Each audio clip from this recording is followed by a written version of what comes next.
Continuar con este programa, para continuar con la información, porque hay que hablar de algo muy, muy serio.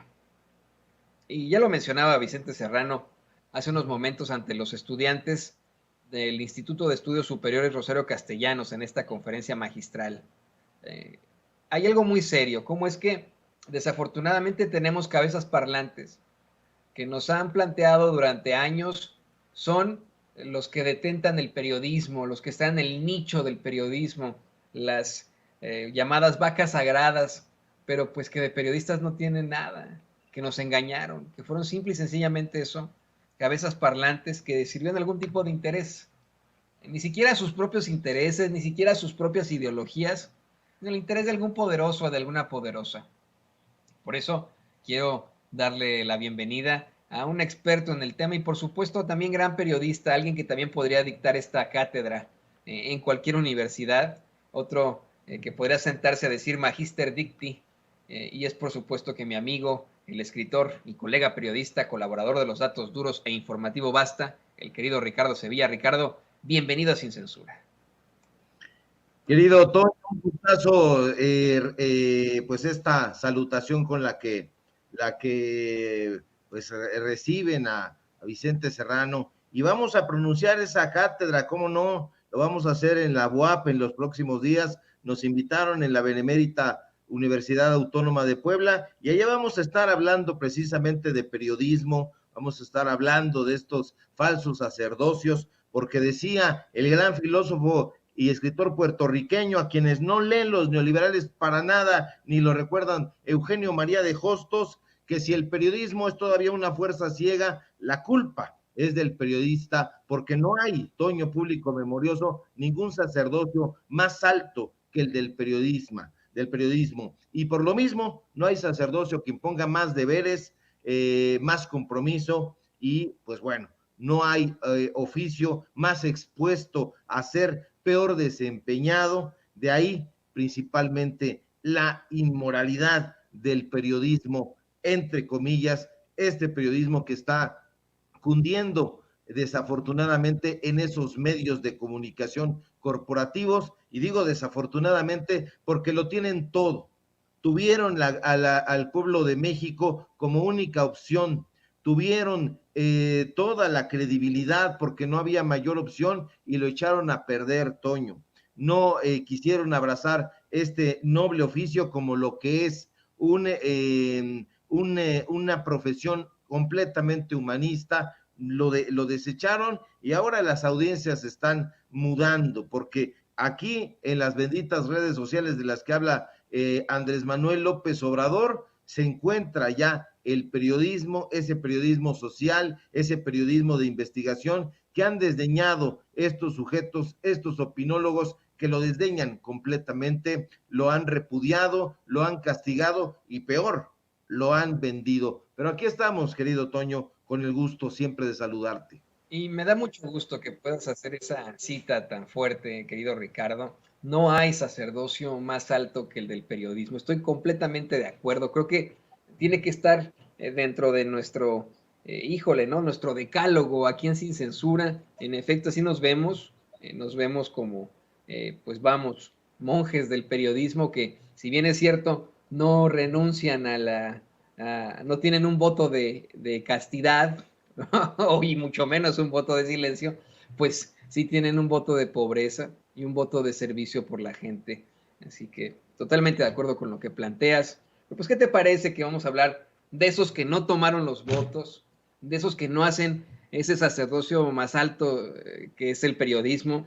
Y le voy a pedir a don David que nos grabe, Ricardo, para hablar pues de la figura en la que se ha convertido Carmen Aristegui, de ser la representante de, pues tal vez las causas periodísticas independientes, y solamente representante porque ella era la que presentaba las investigaciones independientes hace algún tiempo, a una figura que en estos momentos está muy contrapuesta con la idea del progreso, y que bueno, pues ha sido en todo caso disfrazada por parte de eso es lo más triste de todo, ¿no? Por parte de la ultraderecha, como una periodista independiente, como la detentora de un periodismo independiente desde sus espacios, en CNN, nada más y nada menos, en la radio, etcétera.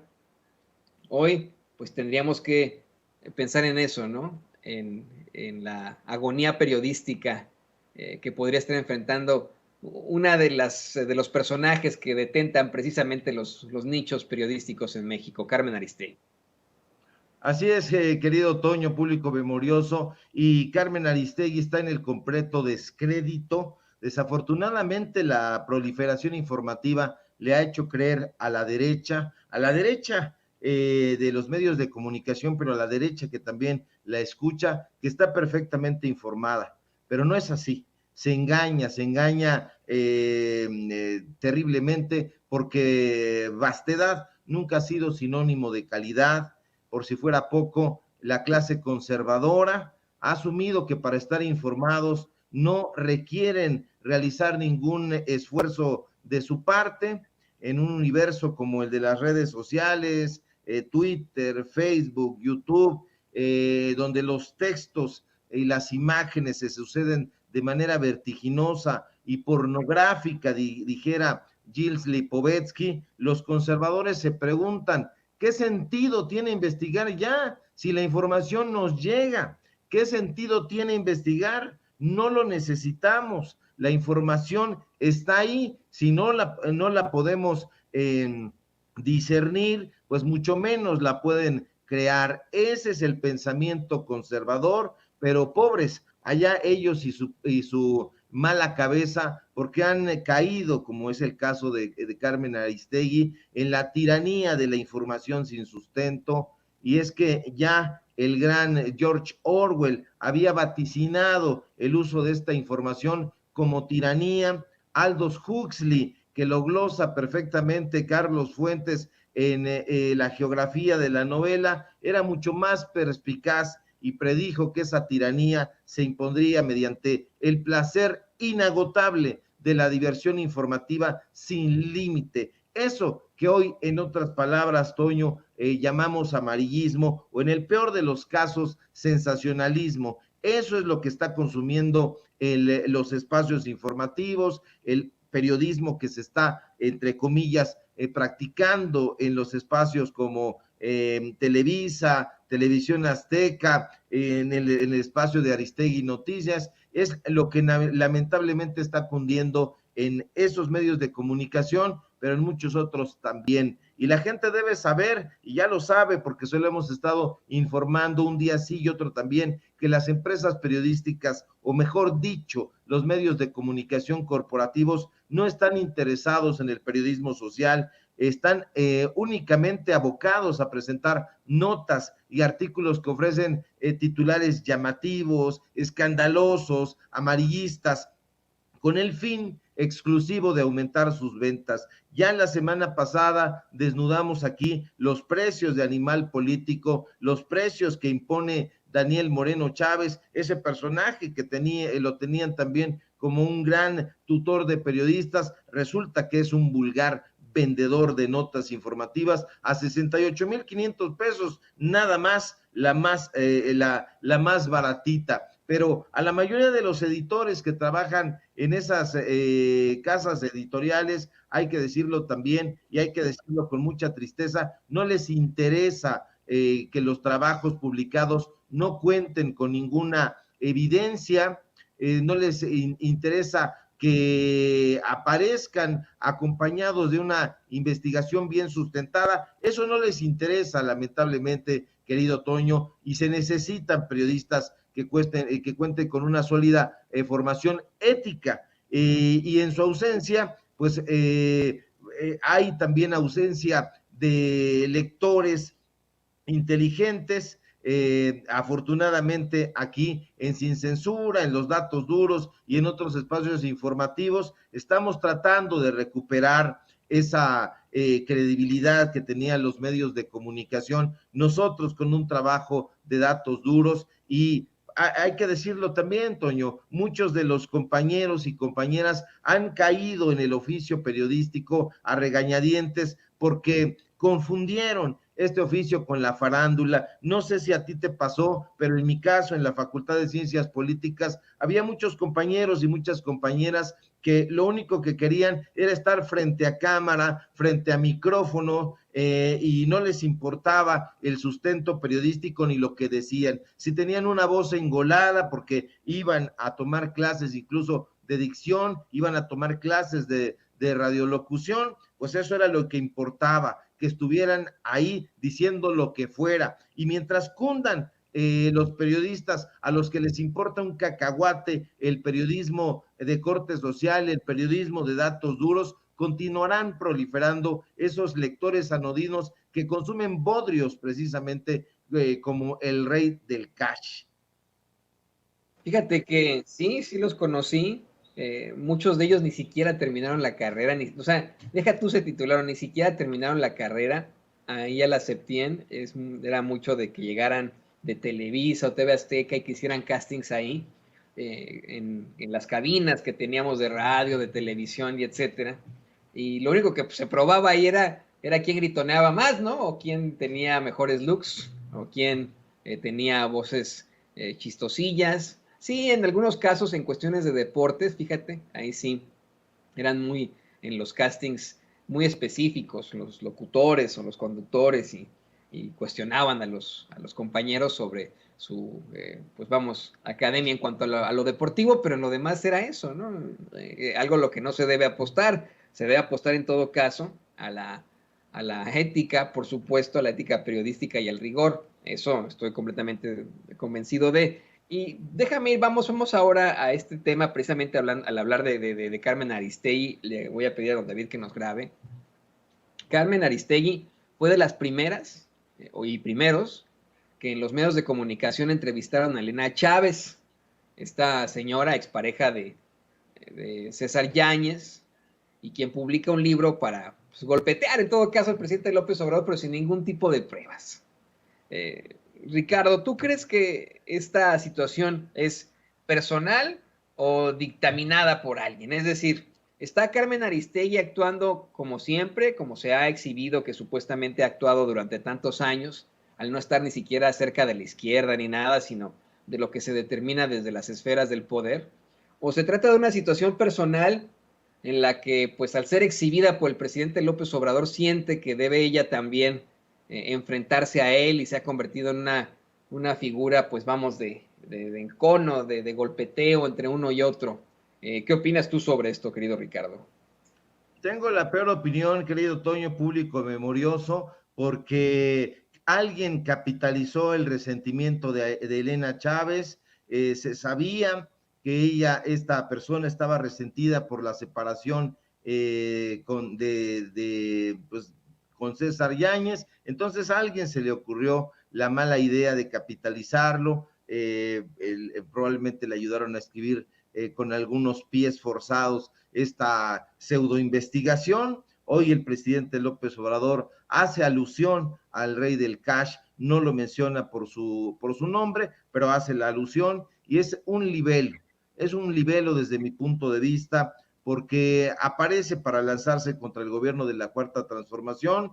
El presidente López Obrador dice que tiene todo el derecho a publicar y expresar lo que ella desee. Y tiene toda la razón, Toño, porque en este sexenio, como en ningún otro, hay total libertad de expresión. De hecho, cualquier persona sensata o insensata, como en el caso de Elena Chávez, puede escribir lo que sea, a su antojo, sin diques ni cortapisas de ninguna clase. Si algo debemos reconocer a este gobierno es que no reprime a sus críticos, y tan no los reprime, Toño, que lo hemos dicho en varias ocasiones, en la televisión del Estado siguen teniendo espacios estelares, porque no son cualquier espacio, sino los estelares, personajes como Amparo Casar, como Sergio Aguayo, como Leonardo Curcio, que son demenciales anti-López Obradoristas. Y justo López Obrador dice que la expareja de César Yáñez puede ir y conceder entrevistas con quien sí así lo estime relevante, y así lo ha hecho. Ha corrido a dar estas entrevistas,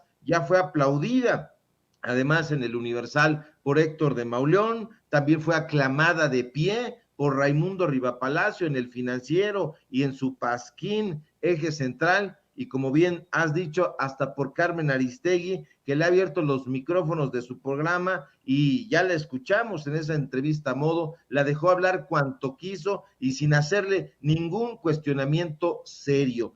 Eso demuestra, por un lado, que los opositores al cambio siguen comprando aliados en los medios de comunicación corporativos y por otra parte, comprueba que los enemigos de la transformación ya no tienen de dónde agarrarse.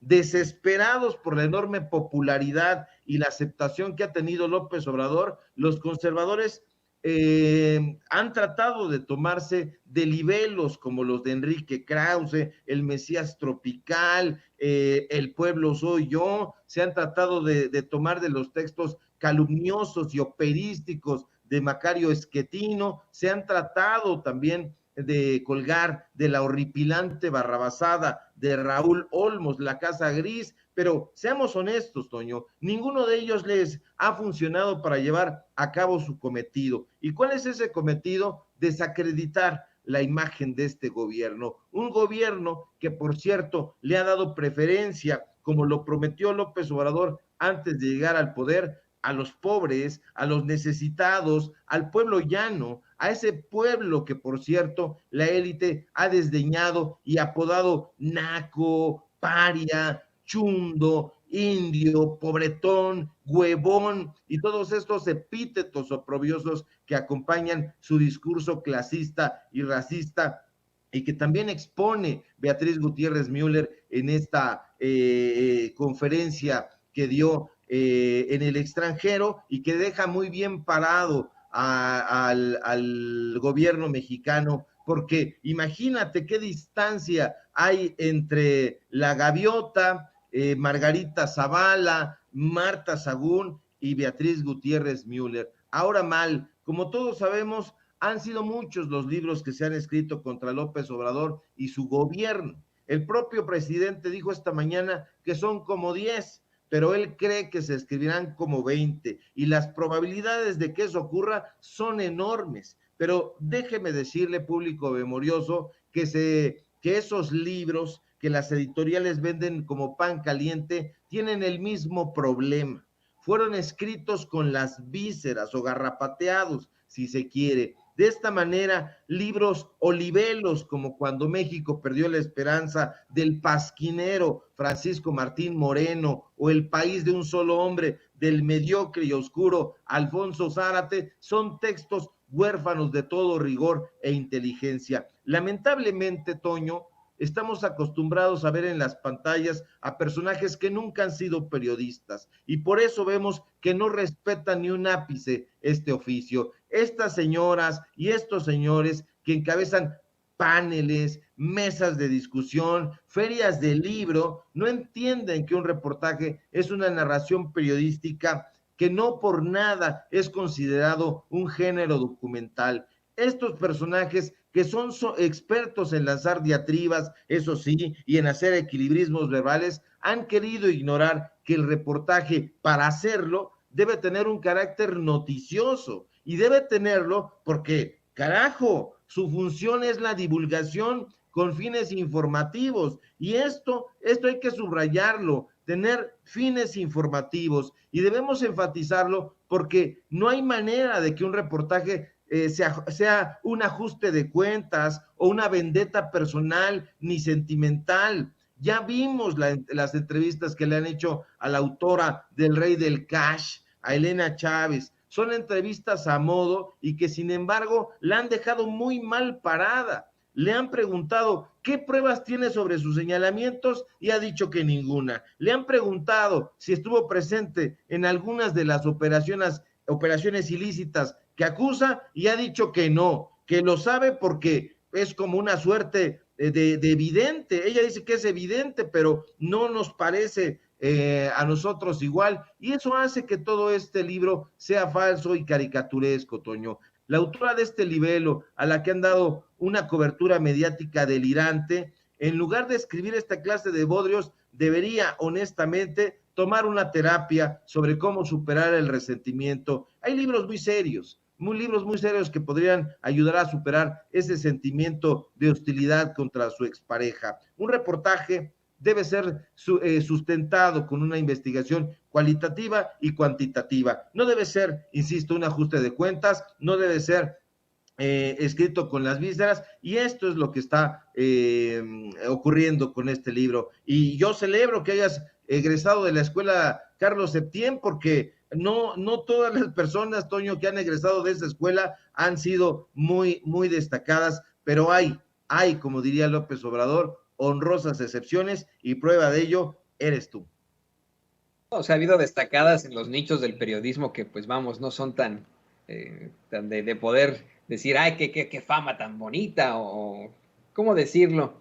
Hay algunos excompañeros que no estuvieron conmigo, obviamente, en ese momento, pero que hoy yo no me siento orgulloso de ser alumni como ellos, ¿no? De tenerlos de exalumnos, como Raimundo Rivapalacio, como Carlos Marín, como este señor que me corrió de su clase, de hecho, se me olvida siempre su nombre, que tiene estas entrevistas ahora en Latinos y en las que sale en la absoluta oscuridad, con un fondo muy histriónico, ¿no? Muy teatral, así con una situación de una música angustiante, creo que se apellida del Collado. Bueno, obviamente sí hay personajes que son muy cuestionables. Lo que sí, querido Ricardo, y regresando al tema de este libro, El Rey del Cash, que escribe Elena Chávez, y le pido a don David que nos grabe, lo que sí es que estoy convencido, esa es mi idea, puede usted criticarme si usted me ve y me escucha, estoy convencido que Elena Chávez es una víctima, Ricardo, por esto que mencionas. Es una personaje pues que nada tiene que ver en realidad con la política, con el periodismo, con la literatura. Pues es una señora que tuvo ahí una relación sentimental con otro señor que era cercano al presidente López Obrador, y que luego de tener esta tortuosa pues relación, si se le puede llamar así, es utilizada por la ultraderecha mexicana, por las esferas del poder, para fines políticos. Yo creo que ella es una víctima. A mucha gente le está molestando lo que hace ella, la han incluso, como tú bien mencionas, caricaturizado, ha sido parte de estos cartones, los que se le exhibe pues por sus verdaderas faltas de rigor periodístico, al no presentar una sola prueba, una sola cita en su libro, sino simple y sencillamente en una especie de documentación de su pensamiento, ¿no? Un mapa mental es lo que es ese libro. Pero creo y estoy convencido que es una víctima del conservadurismo en México, como muchas otras personas podrían ser víctimas de esto, ¿no? Como alguna otra expareja de algún exfuncionario o funcionaria, ¿no? De la actual administración, podrían también enfrentarse a este tipo de cosas. ¿Qué nos puedes decir sobre esto, querido Ricardo? Claro que sí, Toño. Primero, el tipo que dices de Tragaluz es Fernando del Collado, un personaje muy cercano, por cierto, a Carlos Loret de Mola y a uno de los hombres que están detrás del discurso de Lord Montajes. Y en segundo lugar, pues yo no estoy tan seguro de que sea una víctima. Han circulado videos donde esta mujer ha hecho gala pues de una arrogancia infinita, ha buscado tener, o buscó en su momento tener una buena tajada de animales que vendía, fue acusada incluso en estos videos, y ahí se pueden ver en las redes sociales, que tenía una actitud no de protección a los perros que tenía ella, la acusaron de fingir que los protegía y en realidad los estaba vendiendo. Terminaron llevándola al Ministerio Público, ella se negaba, hizo gala ahí o la finta de que iba a hablar con Claudia Sheinbaum, incluso dijo, a ver si se atreve Claudia, a ver si tiene los pantalones para que me lleven. Ahí está el video. Entonces yo creo que capitalizaron su resentimiento, no ha superado este duelo, es un duelo muy mal llevado. Entonces debería de buscar ayuda, y en todo caso la nota de haber sido utilizada, porque yo creo que sí es utilizada, no sé si víctima, pero sí fue utilizada desde mi punto de vista. La nota sería que ella le dijera a la audiencia quién la convenció para que tomara esta actitud revanchista en contra de César Yáñez, y que le dicen, bueno, Yáñez no sería el importante, a lo mejor para ti sí lo es, pero aquí nosotros queremos que le des unos buenos golpes mediáticos al gobierno de López Obrador, pero eso lo único que ha despertado es la carcajada fuerte de parte de quienes apoyan a la Cuarta Transformación, porque eso está desnudando a estos intelectuales que no tienen rigor periodístico, y como no tienen rigor periodístico, eso nos hace ver que no hay periodistas entre ellos. Por más que tienen unidades de investigación especial en Latinus, no dan una. Por más que tienen unidades de investigación especial en Animal Político, con Carmen Aristegui, y luego hasta hacen una especie de conglomerado, no le salen las cosas. Entonces uno dice, ¿qué es lo que está pasando con estos personajes que incluso estudiaron en el extranjero? Y pues aquí en las redes sociales, un puñado de periodistas de investigación con los pocos elementos y las herramientas que tenemos, les hemos dado varias tundas. Entonces, o no lo saben hacer, o no les gusta, o sencillamente están muy ocupados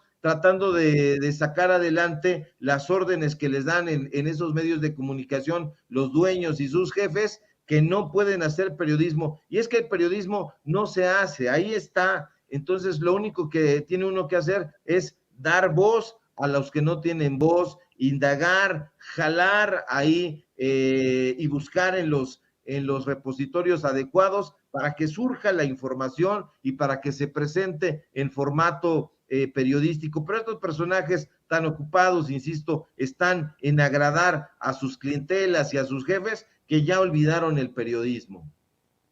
Así es, eso es lo más triste de todo. Mira, yo creo que nunca lo conocieron, para olvidarlo, nunca conocieron al periodismo, y desafortunadamente tenemos que seguirles aguantando como los que detentan los medios de comunicación tradicionales en sus principales micrófonos, ¿no? Pero bueno, no, usted que nos ve, que nos escucha, no tiene que aguantarlos. Usted puede informarse en Sin Censura, en los Datos Duros MX, en Informativo Basta, con nuestro queridísimo Ricardo Sevilla, aquí en este esfuerzo de verdadero periodismo libre e independiente. Querido Ricardo, ¿por qué no nos compartes tus redes sociales? Un día hay que hablar precisamente de los periodistas que han egresado aquí y allá de algunas universidades y las pifias en las que han incurrido. A mí me da mucha risa, y hasta preocupación, el pensar que Carlos Loret de Mola ni siquiera estudió, por ejemplo, periodismo, ¿no? Pero que da cátedra, según él, da conferencias en las principales universidades de paga privadas en México, que ha dado hasta conferencias en Harvard, mintiendo, ¿no? Diciendo pura pendejada. Ayer Jaime Hernández exhibía cómo es que en Harvard aseguró que él fue el que abrió la puerta, el que abrió la frontera de Pakistán para los corresponsales de guerra, cuando pues, todos, eso es lo que dicen, ¿eh? Yo solamente citan que estaba cagado de miedo y que pues única y exclusivamente le pagó un tanque para que hiciera su stand-up ahí en Afganistán, ¿no? Y en la frontera con Pakistán. A mí me da mucha risa que hagan este tipo de cosas, porque risa y preocupación, porque envenenan las mentes de los jóvenes. Creo que hoy fue absolutamente necesaria la participación de Vicente en esta universidad, en el Instituto Rosario Castellanos, fue primordial, y me gustaría muchísimo que un día de estos platiquemos tú y yo de esas participaciones que hacen estos petardazos en las universidades, envenenando la mente de nuestros jóvenes. Pero antes de eso, pues, ¿por qué no nos compartes tus redes sociales? Claro que sí, querido Toño, será un gusto y un placer. Y bueno, pues yo le pido al público que recuerde que el verbo latino reportare significa descubrir, transmitir, anunciar, traer nuevas. Y estos libros viscerales no descubren, ni transmiten, ni develan un cacahuate. Síganme por favor en mis redes sociales, en Twitter, @SevillaCrítico, en Facebook, Ricardo Sevilla, así nada más. Síganme, por favor, en Los Datos Duros, Ricardo Sevilla, Los Datos Duros, así nos encuentran en YouTube. Ayer no no sé qué pasó, que no dio la alerta de que había iniciado el programa, pero son los juegos a los que nos somete YouTube, pero busquen, insistan, porque la información está aquí en los medios de comunicación alternativos. Síganme, por favor, aquí Sin Censura, todos los días en punto de las 11 de la mañana. Y por favor síganme y léanme en el diario Basta, donde estoy escribiendo precisamente una columna. Ya la compartimos, la de hoy, en las redes sociales. Y bueno, si todo marcha bien, querido Toño, ojalá que sí. Nos encontramos por aquí el día de mañana con la investigación especial. Te mando un fuerte abrazo. Yo te mando un gran abrazo y te agradezco, querido Ricardo Sevilla, aquí en Sin Censura. Y grábenos, don David.